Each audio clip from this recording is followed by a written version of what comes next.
الشيطان الرجيم. بسم الله الرحمن الرحيم. أقم الصلاة لدلوك الشمس إلى غسق الليل وقرآن الفجر إن قرآن الفجر كان مشهودا ومن الليل فتهجد به نافلة لك عسى أن يبعثك ربك مقاما محمودا وقل رب أدخلني مدخل صدق وأخرجني مخرج صدق واجعل لي من لدنك سلطانا نصيرا وقل جاء الحق وزهق الباطل إن الباطل كان زهوقا وننزل من القرآن ما هو شفاء ورحمة للمؤمنين ولا يزيد الظالمين إلا خسارا وإذا أنعمنا على الإنسان أعرض ونأى بجانبه وإذا مسه الشر كان يئوسا قل كل يعمل على شاكلته فربكم أعلم بمن هو أهدى سبيلا صدق الله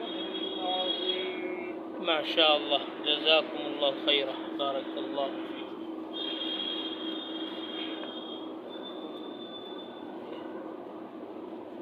لا إله إلا الله. السلام عليكم ورحمة الله. وعليكم السلام. کہتی ہے یہ پھولوں کی ندا اللہ اللہ، کہتی ہے یہ پھولوں کی ندا اللہ اللہ، کہتی ہے یہ پھولوں کی ندا اللہ اللہ، اشجار کے پتوں نے کہا اللہ اللہ اللہ اللہ اللہ اللہ اللہ۔ بادل نے آسماں پہ لکھا اللہ اللہ، بادل نے آسماں پہ لکھا اللہ اللہ، بادل نے آسماں پہ لکھا اللہ اللہ، پروت کی قطاروں کی ندا اللہ اللہ اللہ اللہ اللہ اللہ اللہ۔ وہ سورہ یاسین کے وہ سورہ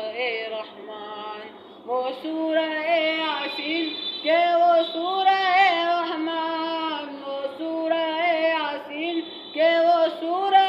رحمان، قرآن کے لفظوں کی صدا اللہ اللہ اللہ اللہ اللہ اللہ اللہ اللہ۔ شبنم گری جو پھولوں پر پڑتی ہوئی ثنا، شبنم گری جو پھولوں پر پڑتی ہوئی ثنا، شبنم گری جو پھولوں پر پڑتی ہوئی ثنا، بلبل نے چہک کر یہ کہا اللہ اللہ اللہ اللہ اللہ اللہ۔ جب نزعہ کے عالم میں ہو مولائے اجاگر، جب نزعہ کے عالم میں ہو مولائے اجاگر، جب نزعہ کے عالم میں ہو مولائے اجاگر، ورد زباں ہو ذکر تیرا اللہ اللہ اللہ اللہ اللہ اللہ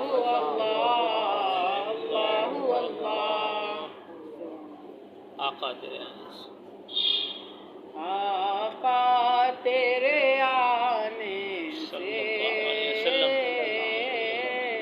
رنگ بدلا زمانے کا آقا تیرے آنے سے رنگ بدلا زمانے کا آقا تیرے آنے سے رنگ بدلا زمانے کا آقا تیرے آنے سے رنگ بدلا زمانے کا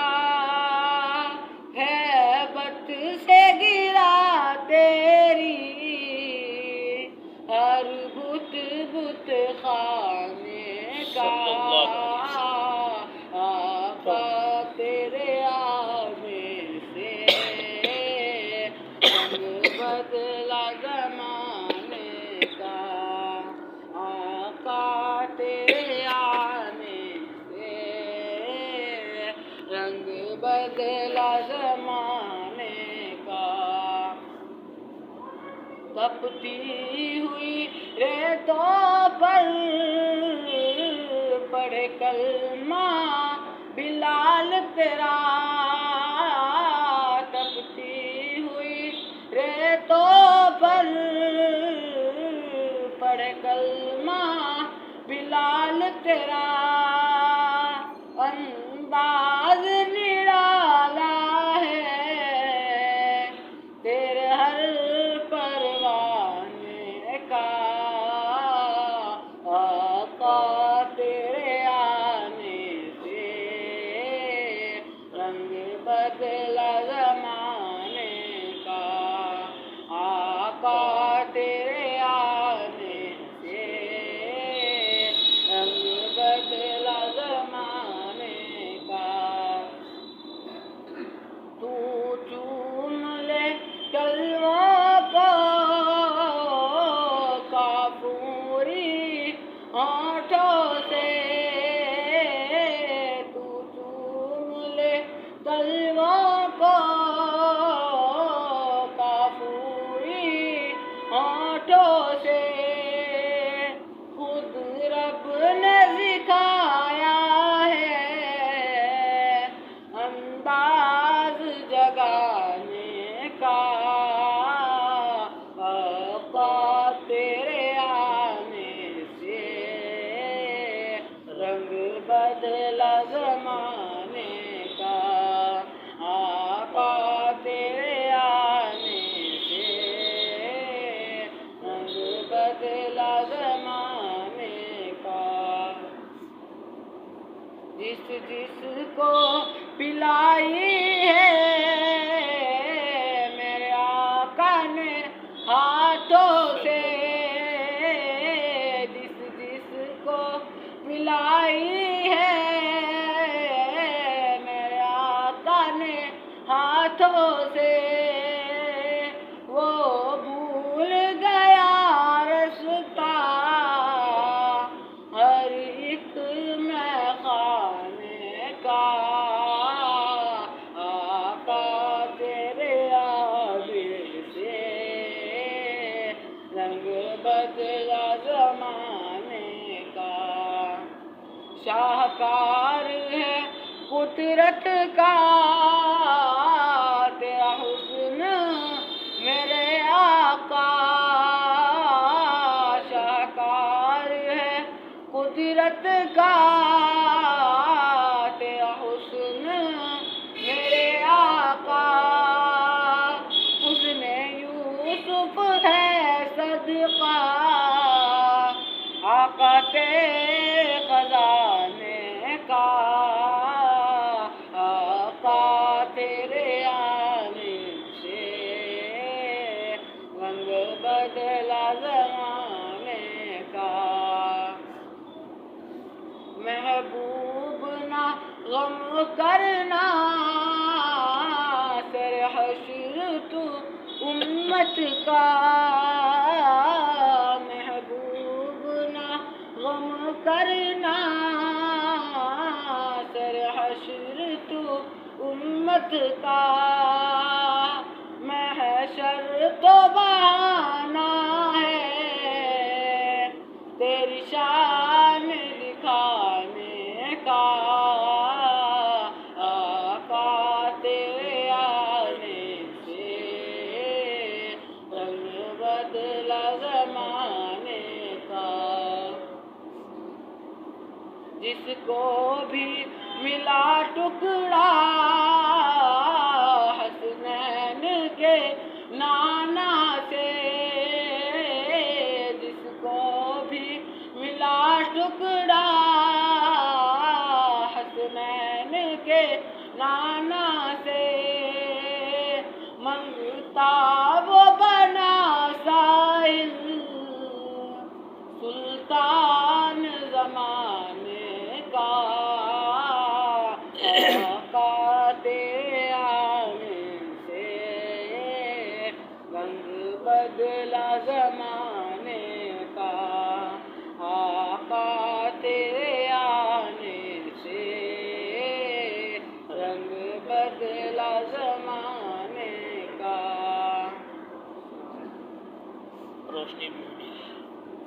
روشنی بھی ملی راستہ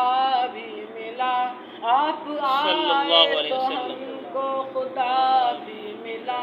آپ آئے تو ہم کو خدا بھی ملا، اچھی باتیں ہمیشہ بتاتے رہے، اچھی باتیں ہمیشہ بتاتے رہے، نیک رستوں پہ سب کو چلاتے رہے، نیک رستوں پہ سب کو چلاتے رہے، روشنی بھی ملی راستہ بھی ملا، آپ آئے تو ہم کو خدا بھی ملا، آپ آئے تو ہم کو خدا بھی ملا، لوگ باتیں بناتے اڑاتے رہے، لوگ باتیں بناتے اڑاتے رہے، آپ اپنے فرائض نبھاتے رہے، آپ اپنے فرائض نبھاتے رہے، روشنی بھی ملی راستہ بھی ملا، آپ آئے تو ہم کو خدا بھی ملا، آپ آئے تو ہم کو خدا بھی ملا، کون سا کام اچھا ہے کیا ہے برا، کون سا کام اچھا ہے کیا ہے برا، سب کو تفصیل سے خوب سمجھا دیا، سب کو تفصیل سے خوب سمجھا دیا، روشنی بھی ملی راستہ بھی ملا، آپ آئے تو ہم کو خدا بھی ملا،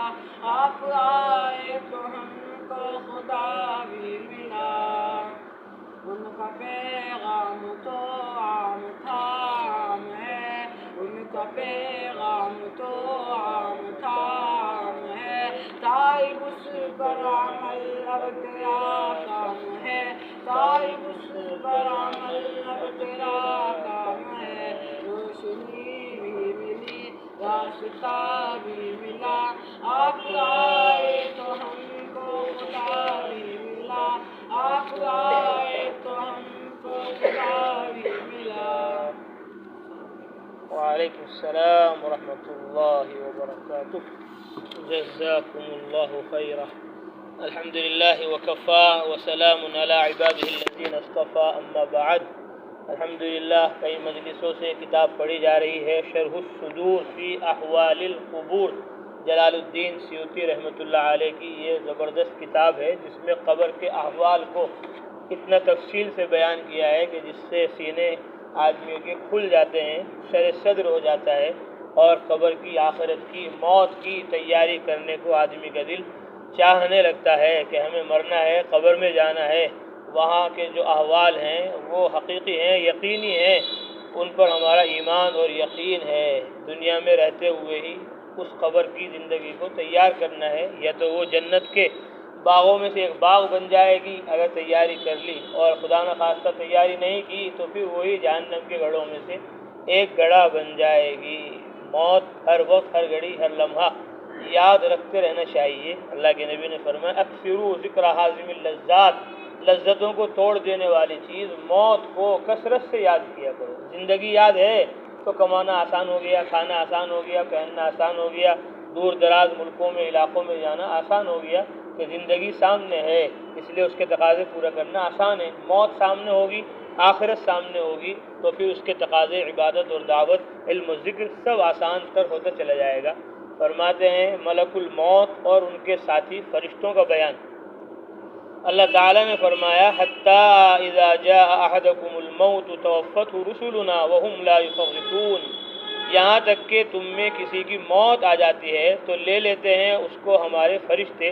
اور یہ زیادتی نہیں کرتے۔ ابن عباس رضی اللہ تعالیٰ عنہ نے اس آیت کی تفسیر میں فرمایا کہ اس سے ملک الموت کے مددگار فرشتے مراد ہیں، اور وہاب ابن منبہ کہتے ہیں کہ جو فرشتے انسان کے پاس آتے ہیں اور اس کی عمر لکھتے ہیں وہی اس کی روح قبض کرتے ہیں، اور بعد قبض کرنے کے ملک الموت کو دے دیتے ہیں، اور ملک الموت ان کے سردار ہیں۔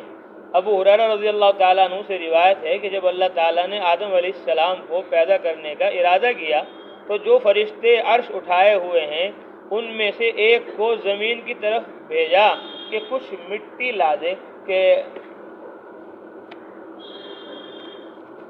مٹی لائے۔ جب مٹی لینے کا اس فرشتے نے ارادہ کیا تو زمین نے کہا تجھ کو قسم ہے اس ذات کی جس نے تجھ کو بھیجا ہے کہ مجھ سے مٹی نہ لے، کہ کل کے روز اس کو آگ میں جلنا ہوگا۔ فرشتے نے یہ سن کر مٹی نہ لی۔ جب پروردگار کے پاس گیا تو پروردگار نے پوچھا تم کو کس نے میرا حکم بجا لینے سے باز رکھا؟ فرشتے نے عرض کیا خداوندہ اس نے تیری قسم دی اس لیے میں نے نہیں لیا۔ پھر اللہ تعالیٰ نے دوسرا فرشتہ زمین کی طرف بھیجا، اس کو بھی زمین نے اسی طرح قسم دی، یہاں تک کہ اللہ تعالیٰ نے کل فرشتوں کو ایک ایک کر کے بھیجا اور مٹی لانے سے سب عاجز رہے۔ تب اللہ تعالیٰ نے ملک الموت کو بھیجا۔ ملک الموت نے مٹی لینے کا ارادہ کیا تو زمین نے اسی طرح قسم دی۔ ملک الموت نے کہا جس نے مجھ کو بھیجا ہے اس کا حکم بجا لانا ضروری ہے۔ پھر زمین کے ہر حصے بھلے اور برے سے تھوڑی تھوڑی مٹی لے کر پروردگار کے پاس حاضر ہوئے اور جنت کے پانی سے خمیر کر کے آدم کا بدن تیار کیا۔ زہری نے بھی ایسی ہی روایت کی ہے اور کہا کہ اول فرشتہ اسرافیل تھے اور دوسرے فرشتے میکائیل، اور ابن مسعود اور بہت سارے صحابہ رضی اللہ تعالیٰ عنہ نے کہا کہ اول فرشتہ جبرائیل اور میکائیل تھے۔ روایت ہے ابن ثابتہ سے کہ بہت سے محدثین نے روایت کی ہے کہ اللہ تعالیٰ نے دنیا کا انتظام 4 فرشتوں جبرائیل و میکائیل، اسرافیل و ملک الموت کے حوالے کیا ہے۔ جبرائیل علیہ السلام ہوا پر اور فرشتوں کی جماعت پر مقرر ہیں، اور میکائیل علیہ السلام پانی برسانے اور گھاس جمانے پر، اور ملک الموت ارواح کے قبض کرنے پر مقرر ہیں، اور اسرافیل علیہ السلام خدا کا حکم ان کے پاس پہنچاتے، اور یہ لوگ موافق حکم کے دنیا کا انتظام کرتے۔ امام جلال الدین سیوطی رحمۃ اللہ علیہ نے الدر الاحسان میں روایت کیا ہے کہ اللہ تعالیٰ نے عرش کے نیچے ایک درخت پیدا کیا، اس کے پتے تمام مخلوق کی گنتی کے برابر ہیں،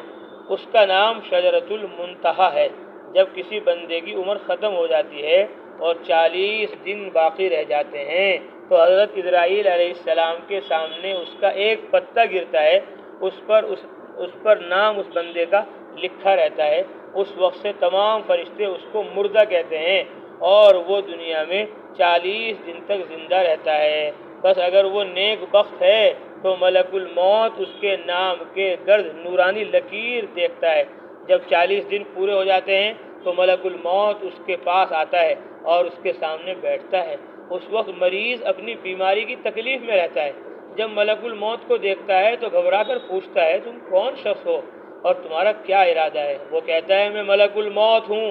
تیری روح قبض کرنے کا مجھے حکم ہے۔ یہ سن کر منہ پھیر لیتا ہے اور آنکھیں پتھرا جاتی ہیں۔ ملک الموت کہتا ہے تو مجھ کو نہیں پہچانتا؟ میں وہ ہوں کہ تیری اولاد اور تیرے ماں باپ کی روح قبض کی ہے، آج تیری روح قبض کروں گا۔ اور تو دیکھ لے گا اپنی اولاد و اقارب کو کہ میں وہ موت ہوں کہ اگلے لوگوں کو فنا کر چکا۔ وہ لوگ تجھ سے زیادہ مال اور قوت رکھتے تھے، تو نے دنیا کو کیسا پایا اور اس کا حال کیسا دیکھا۔ بندہ کہتا ہے میں نے دنیا کو بے وفا اور مکار پایا۔ پھر اللہ تعالیٰ کے حکم سے دنیا اس کے پاس آئے گی اور کہے گی اے نافرمان، تو نے اپنے رب کی کس قدر نافرمانی کی اور کس قدر تو نے نصیحت کی بہت سی باتیں سنی، لیکن تو نے جانا کہ ہم دنیا میں ہمیشہ رہیں گے۔ یاد رکھو میں تجھ سے اور تیرے اعمال سے بیزار ہوں۔ پھر اس کا مال سامنے آئے گا اور کہے گا اے نافرمان، تو نے ناحق طریقے سے مجھ کو حاصل کیا۔ اگر تو غریب اور مسکین پر خرچ کرتا تو آج تیرے کام آتا۔ روایت ہے کہ جب آدمی کی زبان بند ہو جاتی ہے تو 4 فرشتے اس کے پاس آتے ہیں اور سلام کرتے ہیں۔ پہلا فرشتہ آتا ہے تو بعد سلام کے کہتا ہے اے بندے اللہ کے، میں تیری روزی پر موکل تھا، میں نے تمام زمین پر پورب سے پچھم تک تلاش کیا مگر تیری روزی کا ایک لقمہ بھی نہ پایا۔ پھر دوسرا فرشتہ آتا ہے اور سلام کے بعد کہتا ہے اے بندے اللہ کے، میں تیرے پانی پر موکل تھا، میں نے تمام زمین پر پورب سے پچھم تک تلاش کیا مگر تیرے پینے کو ایک قطرہ پانی کہیں نہ پایا۔ پھر تیسرا فرشتہ آتا ہے اور سلام کے بعد کہتا ہے اے اللہ کے بندے، میں تیری سانس پر موکل تھا، میں نے تمام زمین پورب سے پچھم تک تلاش کیا مگر تیرے واسطے ایک سانس بھی کہیں نہ پایا۔ پھر چوتھا فرشتہ آتا ہے اور سلام کے بعد کہتا ہے اے بندے اللہ کے، میں تیری عمر پر موکل تھا، میں نے تمام زمین پورب سے پچھم تک تلاش کی مگر تیری عمر کا ایک بھی حصہ کہیں نہ پایا۔ اس کے بعد نامہ اعمال لکھنے والے 2 فرشتے اس کے پاس آتے ہیں اور سلام کے بعد کہتے ہیں اے بندے اللہ کے، ہم تیرے اعمال لکھنے پر موکل تھے، اور نامہ اعمال اس کو دکھائیں گے اور کہیں گے دیکھ یہ تیرا نامہ اعمال ہے۔ اس وقت میت کی آنکھ سے آنسو جاری ہوتے ہیں اور داہنے بائیں دیکھتا ہے اور نامہ اعمال پڑھنے سے ڈرتا ہے۔ اس کے بعد ملک الموت اس کی روح قبض کرتے ہیں۔ ربیع ابن انس رضی اللہ تعالیٰ عنہ سے روایت ہے کہ ان سے کسی نے پوچھا کہ ملک الموت تنہا سب کی روح قبض کرتے ہیں یا ان کے ساتھ اور بھی فرشتے کام میں شریک ہیں؟ فرمایا قبض روح کا کام انہی کے حوالے ہے، لیکن اس کام پر ان کے ساتھ بہت سے فرشتے مدد کے واسطے دیے گئے ہیں، اور ملک الموت سب کے سردار ہیں، ان کا ہر قدم دنیا کے پورب اور پچھم کے برابر ہے۔ پھر ربیع ابن انس رضی اللہ تعالیٰ عنہ سے پوچھا مومنین کی ارواح کہاں رہتی ہیں؟ فرمایا 7 آسمان کے اوپر سدرۃ المنتہا کے پاس۔ ابن عباس رضی اللہ تعالیٰ عنہ سے روایت ہے کہ بہت سے فرشتے ملک الموت کے ساتھ ہوتے ہیں، میت کی روح قبض کرنے کے وقت آتے ہیں، ان میں سے بعض فرشتے روح کو لے جاتے ہیں اور بعض فرشتے میت پر دعا کرنے والوں کے ساتھ آمین کہتے ہیں، اور بعض میت کی مغفرت کی دعا کرتے ہیں جب تک اس پر جنازے کی نماز نہیں پڑھی جاتی۔ روایت ہے خضرت سے کہ میں نے سنا رسول اللہ صلی اللہ علیہ وسلم کو فرماتے تھے کہ میں نے ایک انصاری کے سر کے پاس ملک الموت کو دیکھا، میں نے ان سے کہا ہے ملک الموت میرے ساتھی پر آسانی کرنا، وہ مومن ہے۔ ملک الموت نے کہا آپ اطمینان رکھیں اور خوش ہوں، میں ہر مومن کے ساتھ آسانی کرتا ہوں۔ میں جب ابن آدم کی روح قبض کرتا ہوں اور اس کے گھر والے روتے ہیں تو میں روح کو لے کر گھر میں کہتا ہوں تم لوگ کیوں روتے ہو؟ قسم ہے پروردگار کی ہم نے اس پر ظلم نہیں کیا اور وقت سے پہلے اس کی جان کو قبض نہیں کیا، روح قبض کرنے میں ہم نے گناہ نہیں کیا۔ اگر تم لوگ اللہ کے حکم پر صبر کرو گے تو ثواب پاؤ گے، اور اگر بے صبری کرو گے تو گنہگار ہوگے۔ ہم تمہارے یہاں پھر آئیں گے اور پھر آئیں گے، چپ رہو اور گھر والوں کو نیک کار ہو یا بدکار، زمین میں رہتا ہو یا پہاڑ پر، ہر رات اور ہر دن میں تلاش کرتا ہوں، اور میں ہر چھوٹے بڑے کو ایسے پہچانتا ہوں کہ وہ لوگ اپنے کو ایسا نہ پہچانتے ہوں۔ قسم خدا کی اگر میں ایک مچھر کی روح قبض کرنا چاہتا ہوں تو مجھ کو اس کی طاقت نہیں، جب تک اللہ تعالیٰ کا حکم نہ ہو، جب تک اللہ تعالیٰ کا حکم نہ ہو۔ اللہ کے حکم سے آتی ہے موت۔ کتنی دفعہ ہم مچھر مارتے ہیں، کبھی یہاں مارتے ہیں کبھی وہاں مارتے ہیں، لیکن مچھر اڑ کے بھاگ جاتا ہے، اپنے ہی چوٹ لگتی ہے۔ ایک چھوٹا سا مچھر ہمارے سے نہیں مرتا، کیونکہ ابھی فرشتے کو حکم نہیں ہوا کہ اس کی روح قبض کرو، تو اس کی روح بھی فرشتہ ہی قبض کرتا ہے۔ تو لاکھ مچھر مارتے رہو، وہ مرتے نہیں۔ تو مرنے کا حکم اللہ کی طرف سے آتا ہے۔ فرماتے ہیں خدا کی قسم اگر میں ایک مچھر کی روح قبض کرنا چاہتا ہوں تو مجھ کو اس کی طاقت نہیں جب تک کہ اللہ تعالیٰ کا حکم نہ ہو۔ جعفر ابن محمد کہتے ہیں کہ ملک الموت سب لوگوں میں نماز تلاش کرتے ہیں، اور جب موت کے وقت روح قبض کرنے آتے ہیں تو اگر میت نمازی ہے تو شیطان